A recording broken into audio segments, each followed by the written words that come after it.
peu comme l'ensemble des diffuseurs sur la planète. On a vraiment vécu un grand choc, il faut l'avouer. Ce fut l'arrêt complet de nos activités pendant plusieurs mois. Par contre, on a profité de ce temps-là pour faire des trucs qu'on n'avait pas le temps de faire dans une année normale. On s'est rendu compte aussi, les outils qu'on utilise, notre site Internet était vraiment très désuet. C'était un constat assez unanime dans l'équipe.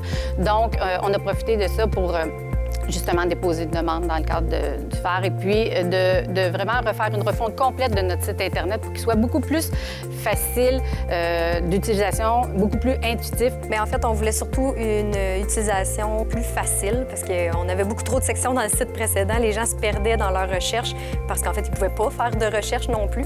Fait que maintenant, le site Web, il est plus facile pour le client parce qu'ils peuvent faire une recherche du spectacle qu'ils désirent ou de n'importe quelle information autre qu'on a sur le site. Puis aussi, on voulait pouvoir ajouter une section pour le scolaire parce que c'est quelque chose qu'on affectionne particulièrement dans notre travail. Moi, j'ai pris la relève de Marie-Josée Bourbonnais. Il y avait du travail qui avait été fait avec la démarche phare pour la mise à niveau du site Internet. Je travaille sur la portion, le volet de communication numérique.